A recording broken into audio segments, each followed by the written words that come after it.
Hello everyone, welcome back to my YouTube channel. I hope all you are doing great. तो आज की video में हम संज्ञा के बारे में पढ़ने वाले हैं। सबसे पहले हम संज्ञा को समझेंगे, उसके भेद के बारे में समझेंगे और फिर उसके बाद जितने भी हमारे टीचिंग एग्ज़ाम होते हैं उनमें जितने भी संज्ञा से क्वेश्चन पूछे जाते हैं फिर हम उनको प्रैक्टिस करेंगे। वीडियो को एंड तक ज़रूर देखिएगा और लाइक शेयर और सब्सक्राइब ज़रूर करिएगा। तो चलते हैं हमारे आज के टॉपिक पर जो है संज्ञा। देखिए बचपन में हम सभी ने संज्ञा के बारे में पढ़ा है। संज्ञा की जो डेफिनेशन होती है वो बहुत ही इजी होती है। कि डेफिनेशन देख लेते हैं हम। संज्ञा वह शब्द है जो किसी व्यक्ति, वस्तु, स्थान, प्राणी, भाव के नाम का बोध कराता है। यानी कोई भी वो शब्द जिसकी तरफ इशारा करके हम उसके बारे में कुछ बता सकते हैं उसे हम संज्ञा कहते हैं। ये जो वस्तु है ये कुछ भी हो सकती है, ये व्यक्ति हो सकता है, कोई वस्तु हो सकता है, स्थान, प्राणी या भाव, ये कुछ भी हो सकता है, सिर्फ उसका एक कोई नाम होना चाहिए। इस दुनिया में ऐसी कोई भी चीज नहीं है, ऐसा कोई इंसान नहीं है जिसका कोई नाम ना हो। तो आप कह सकते हो कि दुनिया में जिसका भी हम नाम ले सकते हैं वो सभी संज्ञाएं हैं। इन कुछ एग्जाम्पल से हम समझ लेते हैं संज्ञा होती क्या है।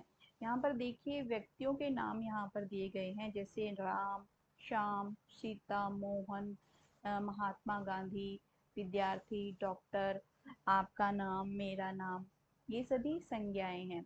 वस्तुओं में किताब, पेंसिल, मेज, कुर्सी, पंखा, घर, गाड़ी, ये सभी संज्ञा के उदाहरण हैं। स्थान में दिल्ली, मुंबई, गांव, शहर, स्कूल, बाजार, मंदिर, आपका गांव, मेरा गांव, आपका शहर, मेरा शहर और कस्बा, जो भी है ये सभी क्या है, ये संज्ञाएं हैं। प्राणियों में शेर, हाथी, गाय, कुत्ता, बिल्ली, मनुष्य और पक्षी, ये सभी भी संज्ञा के उदाहरण हैं। जो हमारे मन की फीलिंग जो होती हैं और हमारी जीवन की जो भी अवस्थाएं होती हैं, जैसे बचपन, जवानी, बुढ़ापा, ये सभी भी क्या होते हैं, ये संज्ञाएं होती हैं। तो अब हम देखते हैं संज्ञा के भेद, इनके बारे में हम पढ़ेंगे। संज्ञा के मुख्य रूप से 5 भेद होते हैं। पहला होता है व्यक्तिवाचक संज्ञा, दूसरा होता है जातिवाचक, तीसरा होता है भाववाचक, चौथा होता है द्रव्यवाचक और पांचवा होता है समूहवाचक। अब इनको हम एक एक करके समझ लेते हैं। जो व्यक्तिवाचक संज्ञा क्या होती है, जो किसी विशेष व्यक्ति, स्थान या वस्तु का बोध कराने वाले शब्द होते हैं वो सब व्यक्तिवाचक संज्ञा कहलाते हैं। ये जो व्यक्ति, स्थान या वस्तु होते हैं ये क्या होते हैं, ये पर्टिकुलर होते हैं। तो इन सब को हम क्या बोलते हैं, व्यक्तिवाचक संज्ञा बोलते हैं। जैसे कि राम, राम अपने आप में एक ही होता है, वो अपने आप में बहुत खास है, इसलिए वो एक क्या है, व्यक्तिवाचक संज्ञा है। दिल्ली, दिल्ली दुनिया में हमारी एक ही है, इसलिए वो भी एक व्यक्तिवाचक संज्ञा है। हिमालय, हिमालय भी इस दुनिया में एक ही है और वो बहुत ज़्यादा खास है, पर्टिकुलर है, तो इसलिए जो हिमालय है वो भी एक व्यक्तिवाचक संज्ञा है। जातिवाचक संज्ञा पे चलते हैं। तो जातिवाचक संज्ञा क्या होती है, जो किसी एक खास या पर्टिकुलर व्यक्ति, वस्तु के बारे में ना बताकर एक पूरी जाति या समूह का बोध कराती है, उसे हम जातिवाचक संज्ञा कहते हैं। जैसे लड़का, नदी, पहाड़, यहाँ पर हमें किसी पर्टिकुलर या किसी खास लड़का या नदी या पहाड़ के बारे में पता नहीं चल रहा है, तो ये सब क्या है, ये जातिवाचक संज्ञाएं हैं। तीसरा है भाववाचक संज्ञा। किसी भाव, गुण, दोष या अवस्था का बोध कराने वाले शब्द, जैसे मिठास, बचपन, बुढ़ापा या क्रोध। आप कह सकते हो कि हमारे जो मन में जितनी भी हमारी फीलिंग्स आती हैं, हमारी लाइफ की जो अवस्थाएं होती हैं, लाइफ की जो हमारी स्टेजेस होती हैं, वो सभी क्या होती हैं, भाववाचक संज्ञाएं होती हैं। द्रव्यवाचक संज्ञाएं, किसी भी द्रव्य या पदार्थ का बोध कराने वाले शब्द जैसे कि सोना, पानी, चांदी, दूध, ये सब क्या होते हैं? द्रव्यवाचक संज्ञा। यानी इनसे हमें किसी भी मटेरियल का पता चलता है। तो जो मटेरियल को बताते हैं वो क्या होते हैं? द्रव्यवाचक संज्ञाएं होती हैं। समूहवाचक संज्ञा, आप इसके नाम से ही समझ पा रहे होंगे कि समूह, इसमें कोई ग्रुप के बारे में बात की जाती है। यानी जिस शब्द से हमें किसी भी ग्रुप के बारे में पता चलता है तो उसे हम समूहवाचक संज्ञा कहते हैं। जैसे कि सेना, सेना क्या होता है? ये सैनिकों का एक समूह होता है। कक्षा, कक्षा भी एक क्या है? छात्रों का समूह है। और जो भीड़ है वो क्या है? लोगों का एक समूह है। तो उम्मीद करती हूँ आपको जो संज्ञा समझ आया होगा, उसके भेदों के बारे में आप अच्छे से समझ पाए होंगे। अब हम बात करते हैं क्वेश्चंस की। तो टीचिंग एग्जाम में संज्ञा से क्वेश्चन कैसे पूछे जाते हैं, आइए अब हम उनकी प्रैक्टिस करते हैं। जो फर्स्ट क्वेश्चन है हमारा, पहले इस क्वेश्चन में संज्ञा की परिभाषा आपसे यहाँ पर पूछी गई है कि संज्ञा किसे कहते हैं। तो फर्स्ट ऑप्शन है किसी कार्य के करने या होने का बोध कराने वाले शब्द संज्ञा कहलाते हैं।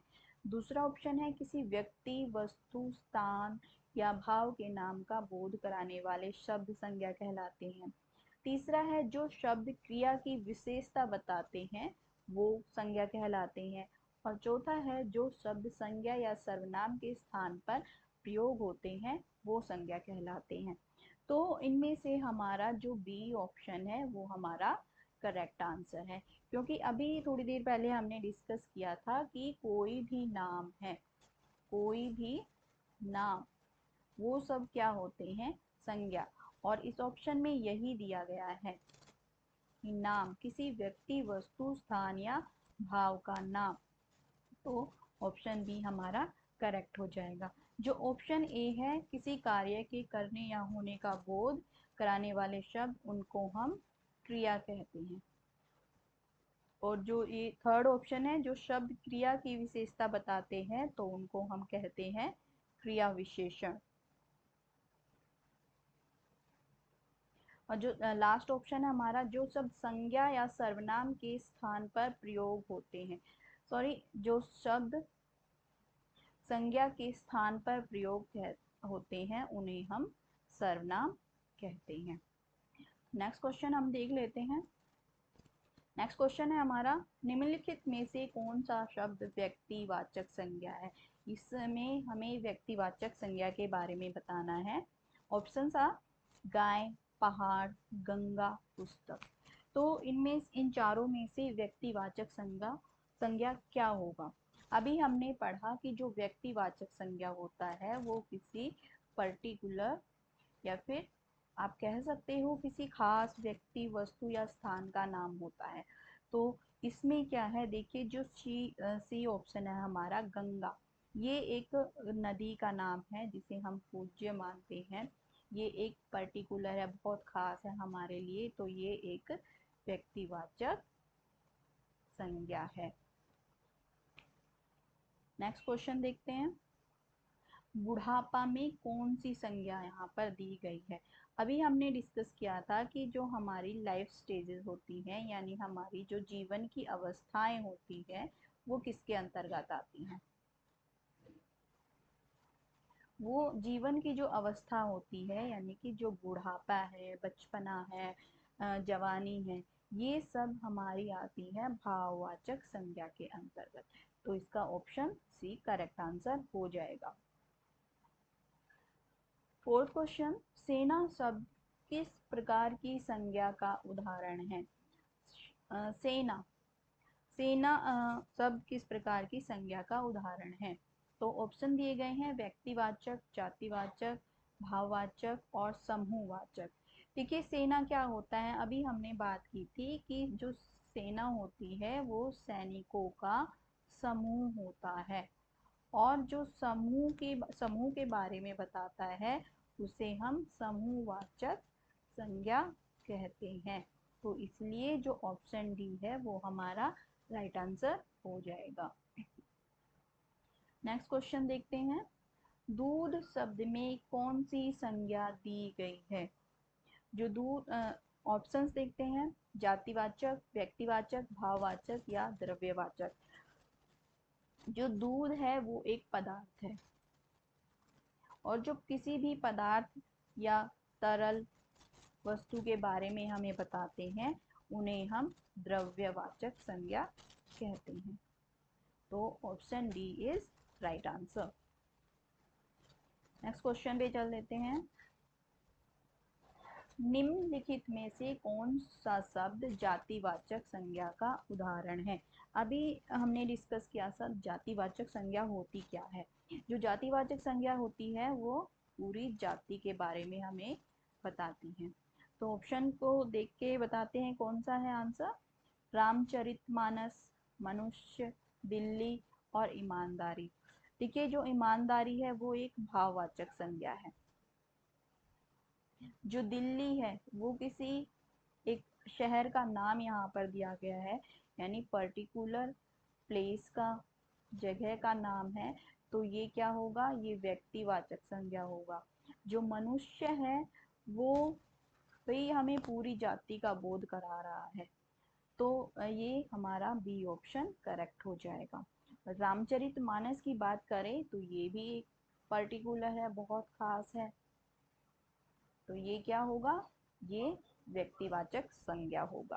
तो क्वेश्चन 6 के लिए हमारा राइट आंसर होगा बी। Next question. मुस्कुराहट से ही पता चल जाती है खुशी, इस वाक्य में संज्ञा क्या है? तो जो वाक्य दिया गया है इसमें हमें संज्ञा बताना है। ऑप्शन दिए गए हैं पता चलना, जाति, मुस्कुराहट और से।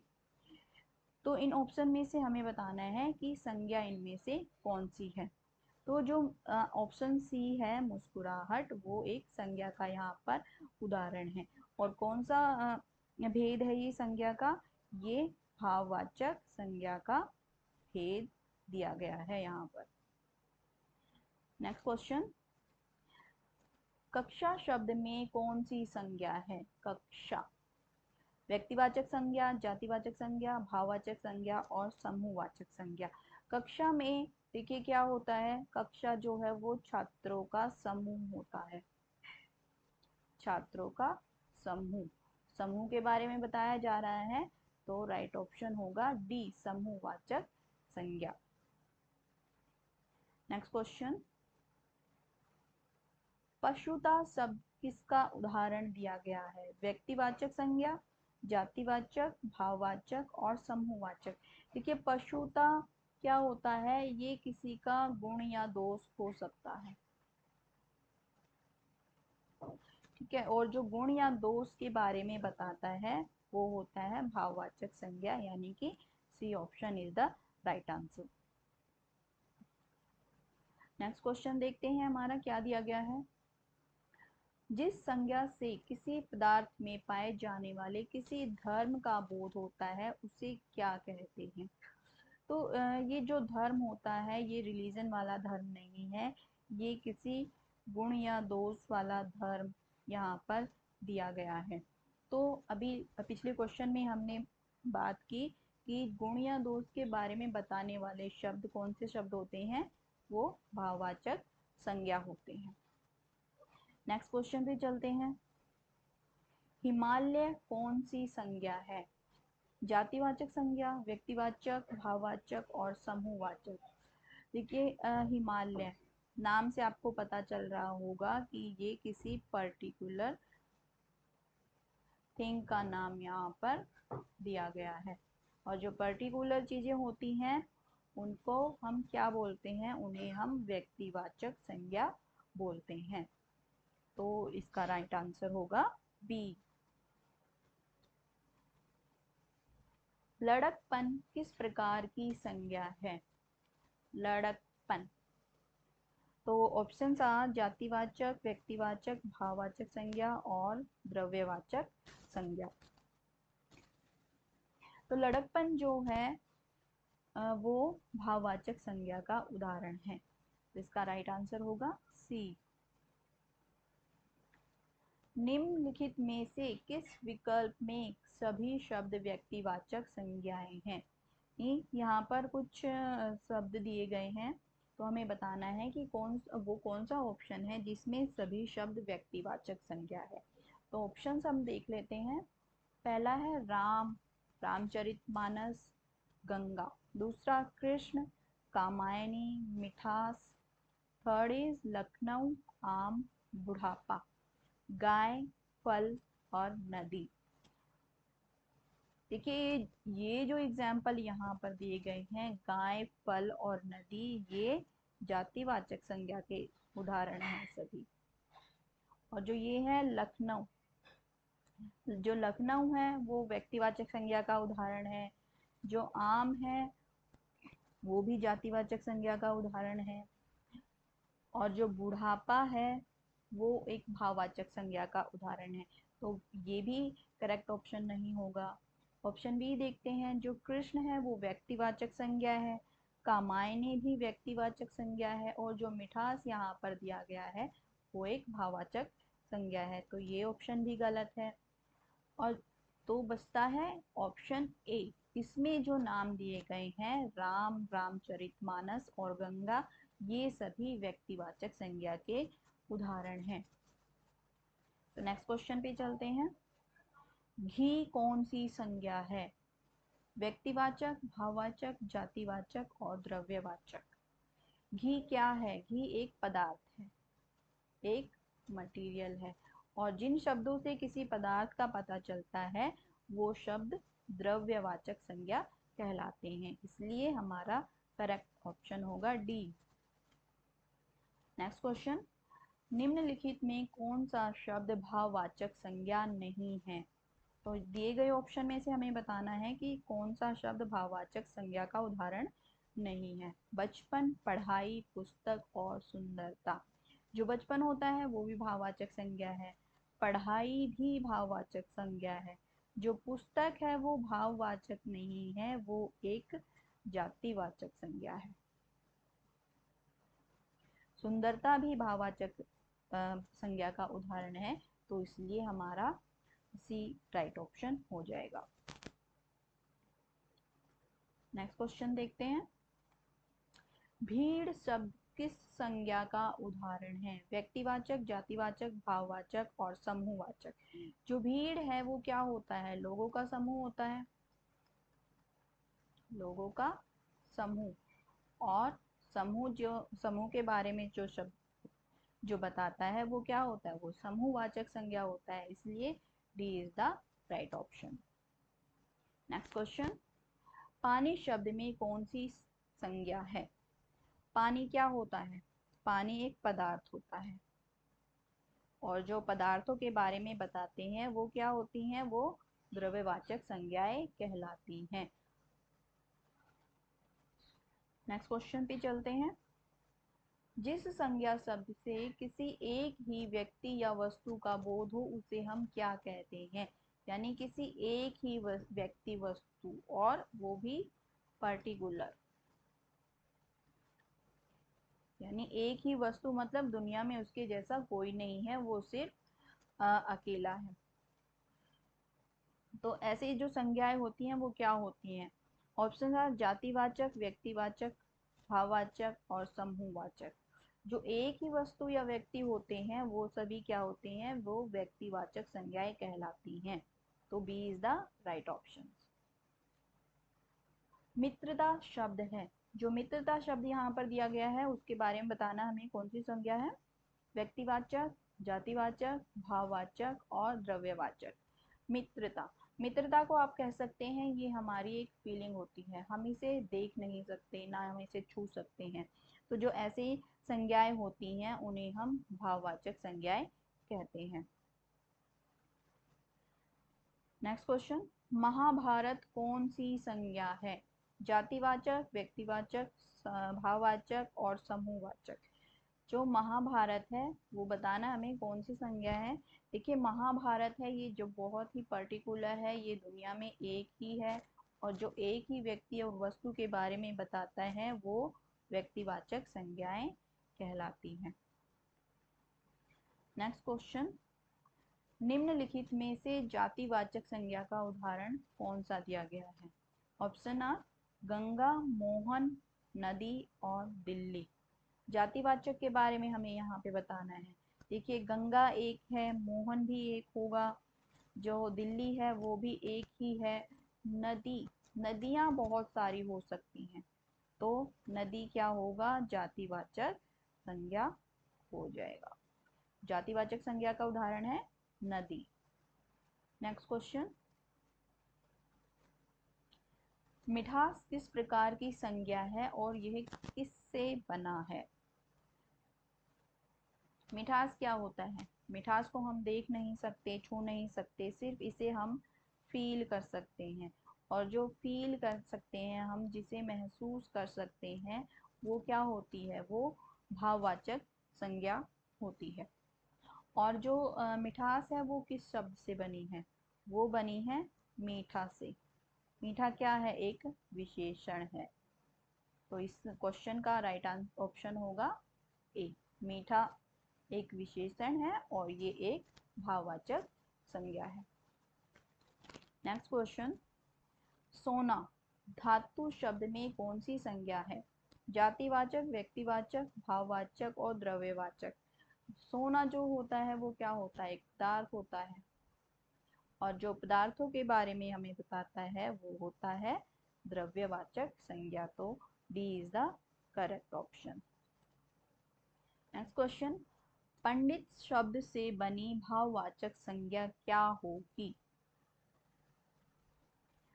पंडित, पंडित्व, पांडित्य, पंडिताई और पंडिता। तो जो पंडित शब्द है उससे कौन सा भाववाचक संज्ञा बनेगा? उससे बनेगा पंडिताई। तो सी इज द करेक्ट ऑप्शन। निम्नलिखित में से समूहवाचक संज्ञा का उदाहरण क्या है? समूहवाचक यानी कि किसी ग्रुप या समूह के बारे में वो बताएगा। तो समूहवाचक एग्जाम्पल्स ऑप्शंस आर पानी, पुस्तकालय, प्रेम और पहाड़। देखिए ना तो पानी कोई समूह है, ना प्रेम समूह है और ना ही पहाड़ समूह है। लेकिन जो पुस्तकालय है वो क्या होता है? वो पुस्तकों का समूह होता है। पुस्तकालय में बहुत सारी पुस्तकें आपको देखने को मिलेंगी। पुस्तकों का समूह है, इसलिए वो समूहवाचक संज्ञा है। नेक्स्ट क्वेश्चन, शिशु शब्द से बनी भाववाचक संज्ञा कौन सी है? जो शिशु शब्द है उससे कौन सी भाववाचक संज्ञा बनी है? शैशव, शिशुता, शिशुतत्व, शिशुत्व और शैशवता। तो इसका राइट आंसर होगा आपका शिशुत्व। शिशु से जो भाववाचक संज्ञा बनी है वो है शिशु। नेक्स्ट क्वेश्चन, दशरथ शब्द में कौन सी संज्ञा है? जातिवाचक, व्यक्तिवाचक, भाववाचक और समूहवाचक। देखिए ये दशरथ जो है ये किसी व्यक्ति का नाम दिया गया है, किसी व्यक्ति का नाम है। आप कह सकते हो कि भगवान राम के पिताजी का नाम है, तो किसी व्यक्ति का नाम है, तो इसलिए ये व्यक्तिवाचक संज्ञा है। और जो भी पर्टिकुलर नाम दिए गए होते हैं वो सभी व्यक्तिवाचक संज्ञाएं होते हैं। नेक्स्ट क्वेश्चन, बुराई शब्द क्या है? बुराई शब्द के बारे में बताना है कि ये कौन सी संज्ञा का उदाहरण है। जातिवाचक, व्यक्तिवाचक, भाववाचक और द्रव्यवाचक। जो बुराई शब्द है वो भाववाचक संज्ञा का उदाहरण है। बुराई क्या है? बुराई को ना तो हम देख सकते हैं ना ही छू सकते हैं, इसे सिर्फ क्या किया जा सकता है? फील किया जा सकता है, महसूस किया जा सकता है। और जो फील करने वाली, महसूस करने वाली जो चीजें होती हैं वो सब भाववाचक संज्ञा का उदाहरण होती है। नेक्स्ट क्वेश्चन, फल शब्द में कौन सी संज्ञा है? व्यक्तिवाचक, जातिवाचक, भाववाचक और द्रव्यवाचक। जो फल है देखिए वो जातिवाचक संज्ञा का उदाहरण है, क्योंकि हमें यहाँ पर किसी फल का नाम नहीं बताया गया है। फल तो बहुत सारे हो सकते हैं, आम हो सकता है, सेब हो सकता है, अंगूर, ये सारे फल हैं। तो यहाँ पर किसी पर्टिकुलर फल का नाम ना देकर एक जाति के बारे में बताया जा रहा है, इसलिए ये एक जातिवाचक संज्ञा है। अगर यहाँ पर दिया गया होता आम, सेब, संतरा, किसी फल का नाम यहाँ पर दिया गया होता तो ये फिर व्यक्तिवाचक संज्ञा का उदाहरण हो जाता। दिए गए वाक्य में रेखांकित शब्द की संज्ञा ज्ञात कीजिए। तो रेखांकित शब्द है आपका सुंदरता। ताजमहल की सुंदरता का वर्णन करना बहुत कठिन है। इसमें हमें बताना है जो ये अंडरलाइन वर्ड है इसमें कौन सी संज्ञा का ये उदाहरण यहाँ पर दिया गया है। द्रव्यवाचक, व्यक्तिवाचक, भाववाचक और समुदायवाचक। तो जो सुंदरता होता है वो भाववाचक संज्ञा का एक उदाहरण है। तो ये था हमारे आज के लास्ट क्वेश्चन। कमेंट करके ज़रूर बताइएगा कि आपने इन 32 क्वेश्चंस में से कितना स्कोर किया है। वीडियो अच्छा लगा तो शेयर करिएगा, कमेंट करिएगा, दोस्तों के साथ शेयर करिएगा और हमारे चैनल को सब्सक्राइब ज़रूर करिएगा। तो मिलते हैं नेक्स्ट वीडियो में। Thank you for watching.